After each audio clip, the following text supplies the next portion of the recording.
In our last video, we discussed Arizona's indigenous history leading up into American possession of the territory from Mexico. Let's continue. The Treaty of Hidalgo was signed in 1848, ending the Mexican-American War. Most of Arizona, along with most of the Southwest, was transferred from Mexico to the United States, despite the many tribal nations and communities that were sovereign entities within that territory, and who had no say in the matter. In fact, it's safe to say many had no idea what had transpired. What they did know, however, is that more and more foreigners were suddenly appearing, and violently so, into the region. The 1849 California gold rush brought terror as people going west for gold, feeling entitled, were willing to mass murder indigenous peoples if necessary to get it. It makes games like Oregon Trail fairly disgusting that kids are encouraged to succeed.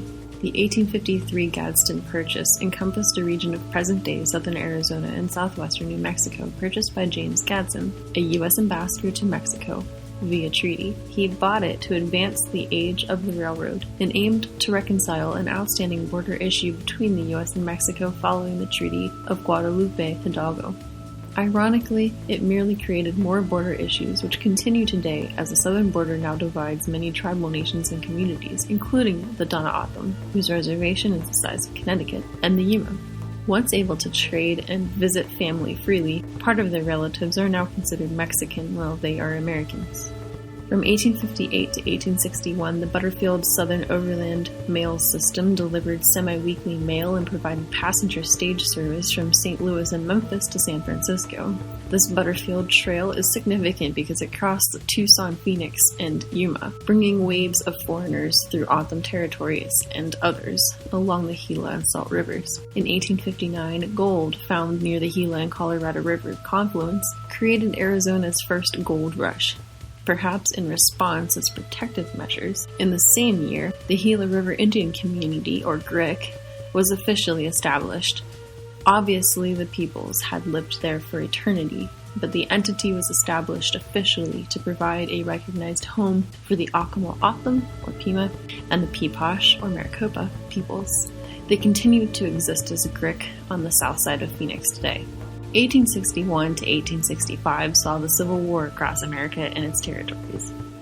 Arizona was divided in half, with the Arizona Territory, USA, and its capital Prescott to the north, and the Confederate Arizona Territory, with its capital in Tucson, to the south. New Mexico was also divided with capitals in Santa Fe and Mesilla. Phoenix was on the Confederate side. In 1862, the Union Army had pushed Confederates down to the Rio Grande, capturing Tucson. That same year, gold is discovered in Yuma, and it becomes the most populous city in Arizona. Meanwhile, James H. Carleton turns his attention to the north and on overtaking Navajo territories. Carson used a scorched earth policy to starve the Navajos out and eventually marched thousands by gunpoint, deporting them to Fort Sumner, New Mexico, on what is called the Long Walk. Yes, even during a national crisis, people were still freaking out over gold and committing genocide against natives. Arguably, little has changed even to this day around the world. In 1863, Arizona Territory was established and, wait for it, more gold was found along the Hassayampa River.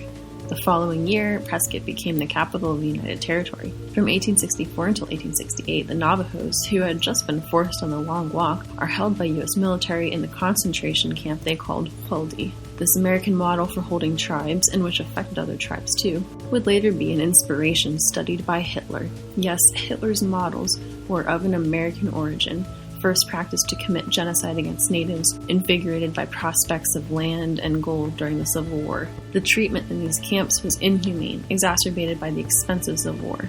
Navajos received rations like flour and oil, and it's rations like these that led to the development of fry bread, a non-traditional food eaten when nothing else can be had. The coffee was unfamiliar, so they boiled the beans and tried to eat them, throwing out the coffee water. In fact, treatment of the Navajos at Fort Sumner offended non-native residents in Santa Fe so much that some even wrote to demand their release. In 1868, Navajo leaders came together to sign a treaty with the United States. They managed to convince the U.S. to not march them to Indian Territory in Oklahoma, which so very nearly happened. In the last-minute agreement, they were given meager livestock as compensation and told to march back to their 1868 treaty lands while following the stipulations of the treaty. This later was problematic as there were no markers, and so many people simply returned to their previous homes. The colonization of Arizona was only getting warmed up. In 1867, miners from Wickenburg began developing a canal system into the Phoenix area, and the capital was moved from Prescott to Tucson. In 1868, the first post office in Phoenix is established, and 3 miles of Phoenix canals are completed. The Salt River floods this year. In 3 years, the Phoenix settler population reaches 500. In 1872, in Tucson, it's 3,500. In 1873, the Yavapai people north of Phoenix are gathering for a springtime celebration. U.S. soldiers spot them, mistaking them for enemy Apaches. The soldiers outright massacre the men, women, and children. It is said so much blood flowed into the water that it ran red. Now, if you drive between Phoenix and Flagstaff, you'll pass an exit on the highway called Bloody Basin. Now you know why it's called that. In 1875, the Salt River floods again. In 1877, silver is discovered near Tombstone. The following year, the Grand Canal is completed, and Phoenix's settler population reaches 1,500. Just when you think the tribes had suffered enough, we have only now reached the residential boarding school era. In 1879, U.S. Army officer Richard Henry Pratt established the Carlisle Indian Industrial School in Pennsylvania. This school operated by forced assimilation and ethnic cleansing of Native Americans, and would become a model for the Bureau of Indian Affairs, or BIA, schools to follow. That same year, the Salt River Indian Reservation is formed as Salt River Pima Maricopa Indian Community for 2 distinct tribes. The signs for this nation can be seen to this day as you drive through Scottsdale, Arizona, along the Loop 101. As the reservation was formed, the Papago Park was designated for local Maricopa and Pima tribes. It is still called that today, despite Papago being a contested word. By 1880, the settler populations of Phoenix and Tucson are now at 1,800 and 7,007, respectively. In 1882, an executive order establishes a reservation for the Hopi near the Navajo Reservation that also allows other Indians to settle. In 1885, the Arizona Canal is completed. The diversion of water continues to have devastating and long-lasting effects on tribal agricultural-based communities in the desert climate. By now, we are also crossing into the allotment and assimilation eras we have discussed in other videos, a timeline noted as between 1887 and 1943. The 1887 Dawes Act sought to divide and conquer Indian lands across the United States the same year that the public water system was created in Phoenix. An electric power company comes to Phoenix in the next year, in 1888. Then in 1889, the Arizona capital is also moved to Phoenix. In 1891, to deal with the Indian problem still present in Phoenix, the Phoenix Indian School is created. Think Indian School Road at Steele Park in downtown right by Central Avenue. The school will remain open until 1990 as the only non-reservation BIA school in Arizona, using Pratt's model of cultural extermination until 1931. Also in 1891, the largest flood known in American history of the Salt River Valley occurs. If you remember from our video on assimilation, in 1892, Pratt, in regards to residential boarding schools, says, "Kill the Indian in him and save the man," calling his models assimilation through total immersion and a social experiment.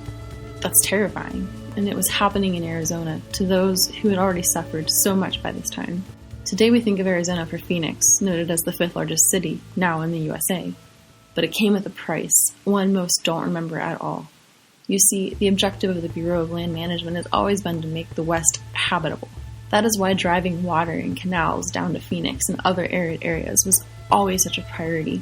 They needed to get more and more people to live in places they otherwise wouldn't choose to, in part to spread out the population and lock in more territories, and in part to drive out the Indian problem. Well, in 1898, Grick, which is still to this day an enormous agricultural community with their own system of thousands of years old canals, their agriculture had nearly ceased entirely. As Phoenix drew more and more settlers, the competition for resources increased dramatically.